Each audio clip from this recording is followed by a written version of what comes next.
With so many agents being teased left and right, there are important decisions and factors to consider in the near future. Seed, Orpheus, Trigger, Evelyn, Manato, Lucia, and Yidhari are now all scheduled to release within the next 2 versions, and a lot of players are wondering the same thing: who's actually worth pulling and who should you be skipping? Additionally, there's a lot of talk about Manato and whether his introduction as an A-rank character makes things even more chaotic or makes these choices even harder. That's why today we'll cover each upcoming character, what we know so far about their kits, how they might fit into the current and future meta, and whether they're worth your pulls. Fair warning though, as for some of these characters we only have partial information currently, but worry not, as I'll make sure to highlight the most important details and provide some predictions so you can plan ahead and make informed decisions on your own. As always though, if you found today's video helpful, make sure to like, comment, and subscribe. But with that said, let's not waste any more time and let's get straight into it. Now let's start with the first of probably many disclaimers. You of course can pull whoever you like, but today's video will have laid out reasons for why you may lean towards one choice or another. For example, Seed may seem more appealing because current or upcoming bosses / buffs will favor electric DPS, and on a similar note, if you don't have a well-built electric agent, you're going to have a much harder time beating said bosses. For that reason alone, pulling for Seed will feel the most comfortable and also allow you to clear content without much issue, especially in the near future. At the end of the day, however, this still needs context surrounding it, and there's other factors to consider. However, my goal is still to give a reasonable and fair take for these characters, even if I fall short in some regards. Apologies for that. Before we dive too deep though, I also want to mention that since we're talking about characters like Manato, Lucia, and Yidhari, there are definitely some other details to keep in mind. Their kits aren't finalized and could see some changes before release, and on top of that, new disk drive sets, W engines, and even future content updates could end up shifting their value by quite a bit. Without further ado though, let's actually talk about each character, starting with Seed. Now, I'm not going to do a full skill by skill breakdown of every character, but there are a few really important things we need to highlight about Seed specifically. To start, let's talk about the way she works. Seed's kit revolves around her unique resource, Steel Charge, which she builds through attacks and abilities, then spends on a powerful enhanced basic. This makes her playstyle similar to characters like Evelyn, zenlesszonezero Ambi, or Miyabi, but she still brings her own flavor. Her core passive is what really sets her apart, and she links to your highest attack agent, also known as the Vanguard, and whenever either uses an EX special, they both gain huge buffs, more specifically 1000 attack and 30 crit damage, and this also unlocks a shared effect that further boosts their overall damage. This of course creates strong synergy and also the reason for dual attack lineups, specifically for Seed teams. On a side note, for her build, she's obviously tailor-made for the new basic attack set known as Dawn's Bloom, but in terms of actual value for this character, much of what was earlier mentioned about her role in zenlesszonezero is true and relevant. To add to this, if you need an electric DPS or just like the way that she looks, yes, she's more than fine to pull for. However, we've also reached the point in Zenless where there are sometimes overlaps in terms of DPS and the role that they play on a team. With this, there are 2 additional factors to consider for Seed specifically. Is Seed's damage / utility high enough to justify replacing or substituting someone like zenlesszonezero Ambi or Harumasa? And to add to this, even if she does offer a greater value to a team, is it worth spending an entire potential pity, aka $200 on? Let's break this down. When it comes to her damage and utility, Seed offers more than raw DPS numbers. Her core passive / Vanguard skill stands out as the first attack agent ability of its kind, and unlike other DPS overlaps like Hugo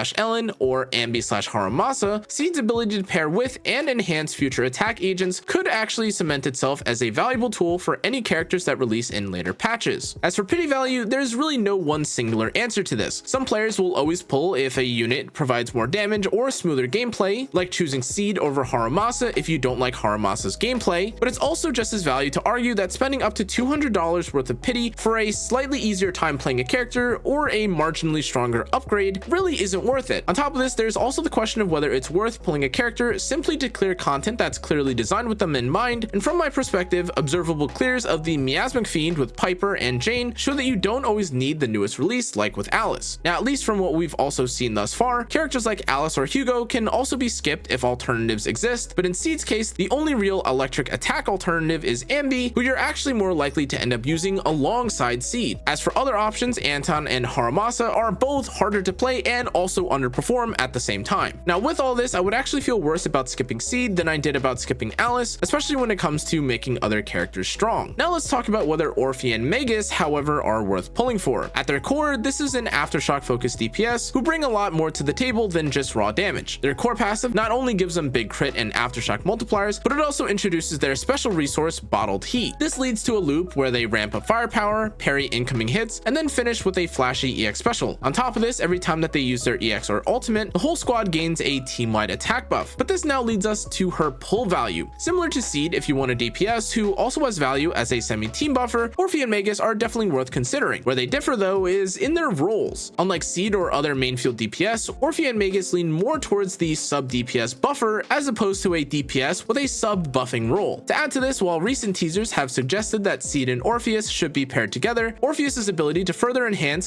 / buff Soldier Zero Ambi also makes them valuable as well. On top of this, any future characters with a similar playstyle to Ambi or who can take advantage of aftershock / crit will also gain significant value from being paired alongside Orpheus. However, once again, though others may be able to gain value / damage from adding Orpheus to their team, this alone might not be enough to justify pulling for her, as damage is damage and there are lots of ways to increase DPS within Zenlesszonezero. Now let's talk about Manato. There isn't enough concrete information yet to give a full breakdown about his kit, but based on what we do know, he looks like he'll function somewhat similarly to other DPS, just with the rupture label / tag attached to him. Overall though, from what we've seen in game and based on his attribute typing plus role, he is definitely going to be a solid rupture option, as well he's the only other one aside from Yishwen. To add to this, he also has a few main strengths regarding his release. First, he is an A rank agent, which does make him accessible compared to other DPS, and while we'll still need the full kit reveal to confirm his strength, just being a rupture agent alone already technically also gives him unique value. Certain miasmic bosses may take more damage from him since he can obviously bypass miasma, and this means that players without Yishwen could find him useful, especially for clearing fights without resorting to weaker secondary lineups. That said, unless you urgently need a rupture unit right now, it's definitely more reasonable and smart to wait for his full kit details before committing pulls or heavy investment. In addition to this, Manato is still a bit of a unique case for pull value since he doesn't have a dedicated banner like S ranks. My advice here though is simple. If he ends up featured on a banner alongside a character that you already want like Yidhari or Lucia, then pulling becomes way more realistic and actually makes more sense. However, although we don't have any information or know which banner he will be featured in the best case scenario he would be tied to Lucia, whose role as a support would likely already make her banner worthwhile, meaning that you could then pull from Manato and not feel bad about doing so since Lucia will likely be usable anyways. As a side note, I have also noticed a lot of discussion in the community about whether Manato should or shouldn't have been an A rank, and while I definitely have my own thoughts on said situation, my thoughts on his pull value will not be including said biases, as again I'm primarily using what details we know or can predict based on past / current trends to assess whether or not he will be worth it. Looking ahead, once again, we'll be seeing Lucia release alongside Yidhari, and because of the lineup of several rupture based characters being teased for the future, it's a generally safe guess to assume that Lucia will be a rupture focused or rupture related agent. If and assuming this is the case, she could easily be one of the better options for rupture teams since most characters outside of Jafufu and Pan really don't buff rupture agents all that well. That said, we also don't have this character's full breakdown or really much concrete information at all, so everything here should definitely still be treated strictly as early predictions and not confirmed fact. Still, since we already have a limited S rank support that buffs attack agents alongside another that buffs anomaly agents, it would make sense for this new character to be released alongside and buff rupture agents at the same time. Now, although this conversation is being had very early on, if Lucia's support value ends up being anywhere close to what Astra or Yuzaha's are when it comes to their team comps, then Lucia will absolutely be one of the best characters to pull for from the upcoming versions, since there really isn't an S rank rupture specific ally that buffs the team the same way that Astra / Yuzaha do. Next up is Yidhari, the ice rupture agent who's releasing alongside Lucia in version 2.3. In terms of kit and strength, while we don't have her full details, Yidhari's typing and role as a rupture agent already give her a solid baseline value. In her best case scenario, she could approach Miyabi's level as a standout main carry, potentially even utilizing freeze or mono ice compositions, but in worst case scenarios, she should still perform on par with Manato, especially in rupture or miasmic focused encounters. Much like Manato, the reality is that having any rupture agent is often better than none, and given this, Yidhari should be usable against most ice weak enemies, while also being decent if you're desperate and need to use a rupture agent against a miasmic boss. That said, we aren't sure about her exact details or kit, and as far as we've been teased, there is no mention of Yidhari being a Void Hunter level character, and so with this, I'm cautiously optimistic towards her potential since she will be one of the first rupture DPS to be added to the game post rupture update, and I for one would probably still pull for her regardless, simply because her design looks crazy. Evelyn is also coming soon since she's one of the rerun characters returning in version 2.2, so let's take a moment to consider and assess her value here as well. Evelyn's kit is built around her core passive and her special resource Burning Embers, and her gameplay loop is a build and spend system. Hitting enemies generates Burning Embers, which are then spent on her charged basic attack or ultimate to then convert these to burning tether points. At 3 of these points, her next charged basic transforms into a powerful stronger chain attack. Overall, Overall, Evelyn is a straightforward fire DPS whose gameplay revolves around generating embers, spending them, and chaining into big empowered burst windows. As a result of this, at base, if you're missing a reliable fire unit and want a solid, decently easy to understand playstyle, Evelyn is a strong pickup to consider during her rerun. Now, while Evelyn is clearly designed for fire weak matchups, it is important to note that Seed requires an attack agent partner in order to activate and utilize her core passive. From what we know of Seed's gameplay loop though, the ideal Vanguard is also someone with strong EX specials and high bursts in short windows, and this is where Evelyn shines despite her slightly more demanding on-field time. Her ability to spam EX specials, quickly generate her resources, and then swap off-field after using a long chain attack could definitely be insane value when paired with someone like Seed. As a result, Evelyn isn't just the best fire DPS in the game, she also holds considerable value as one of Seed's strongest partners. Without her, Seed is forced to rely on other attack agents who are either less comfortable to play or simply deal less damage, making Evelyn a standout choice for both her own role and as a vanguard for Seed. Originally, this would be where Evelyn's discussion ends, until you recall that Orpheus is also arriving later in the version, and with her release, Evelyn's role as a Seed partner will definitely feel worse by comparison. But while Evelyn's role as a Seed partner is shared with Orpheus, Evelyn herself still retains strong value if you're lacking or haven't heavily invested in a fire-based main DPS option. Trigger is an electric S-rank agent who brings a ton of value to almost any team, and she specializes in off-field aftershock damage, stacking days, and boosting stun damage multipliers, which means that she works as both a stun and support agent at the exact same time. Her gameplay is also very straightforward, where she fills up her unique resource known as Purge with her sniper stance, and then swaps out and lets your other characters trigger harmonizing shots in order to keep her damage and daze attacks coming. Even without her M1 or signature W engine, Trigger is still strong, but once she does have them, she becomes one of the best supports in the game, especially thanks to the huge defense shred and even more stun buffs. Trigger also pairs incredibly well with aftershock characters like zenlesszonezero Ambi, but also still fits well into DPS teams, like when being paired alongside Yidhari or someone like Evelyn. Now, while the characters I'm about to mention aren't released, it is also very likely that Trigger will play an impactful role on teams that include her and members of Obol Squad like Orpheus and Seed, and with this, if you're planning on pulling for these characters in the future, you may want to consider Trigger at the same time. That said, Trigger as an individual has already proven herself to be quite valuable against certain bosses, and as a result, pulling her can be good value, especially if you're planning on playing zenlesszonezero Ambi, Seed, or even Orpheus. Now, when looking at all these upcoming banners, Seed and Orpheus honestly look like the safest skips if you already have electric DPSs like Ambi, or even someone like Yidhari in order to deal with electric weak enemies. However, Seed does still have value as a straightforward attack carry who can also be used alongside another attack agent. With this, if you're missing an electric DPS or may want to use several attack agents together, I can definitely recommend Seed as a non-skip character. Orphe, on the other hand, is a good pickup for players who enjoy Jafufu's playstyle, since the two function fairly similar in a similar way, but overall, since neither Seed nor Orphe really shake up the meta too much, unless you really like the design of either or both characters, it's perfectly fine to skip them or to wait and see what the 2.3 characters look like officially, or do any variation of pull/skip that you're thinking of. As for Manato, since he's an A-rank agent, you won't have direct banner access to him, and you'll still just have to pull and hope that he shows up. Still though, we don't know much about him, and he's poised to be a potentially solid free-to-play friendly Rupture DPS. So if you're missing a damage option in that category, he's worth picking up if you get lucky, or you can choose to pull on a banner that has him on it, if you end up finding yourself wanting one or both of the agents on said banner between the S ranks and Manato. The real prizes of version 2.3, however, are Lucia and Yidhari. Lucia looks like a near must pull since she's very likely to be the premium Rupture support that we've been waiting for, and this is perfect not only for Yidhari, but also with existing units like Yixuan. Meanwhile, Yidhari is also looking like a decent pull for anyone who doesn't already have Yixuan, as she could easily serve as a replacement DPS in Rupture teams. Despite this though, it is also worth mentioning that Yixuan is typically used against Miasmic Priest, and although Yidhari would be able to shred through their Miasmic mechanics that this boss has, she unfortunately would also struggle and suffer because of the boss's significant resistance to ice. To add to this, if you already have Yixuan already, this value could drop significantly as compared to Yidhari. There aren't any Deadly Assault Ether Week specific bosses, especially of the Rupture variety. As a final note for anyone planning future pull investments, my recommendation here is simple. If you already have a well-built DPS that overlaps in typing with another, or roll with the agents discussed here, you can safely skip most of them. The real main possible exception to this rule is Lucia, as she's currently being positioned as a support who is being directly released alongside other Rupture agents, and this could suggest that she could reach the same level of importance for Rupture DPS as Astra or Yuzuha do for their respective comps. Beyond this, you could also argue that characters like Trigger, Seed, and Orpheus may find lower but similar value to an account, since they technically offer value to the other teams and aren't just focused entirely entirely on DPS, but that's a lot of characters to pull for, and I'd personally recommend just pull for whichever you think looks the coolest, or whichever you have the most synergic limited agents with. To wrap things up, each of these characters brings something valuable to the table, but the right pick really depends on your account and your goals. As always, feel free to make your own choices and do research for what you consider to be worth it, but that's gonna be it for today's video, guys. Thanks again for watching, stay safe, stay healthy,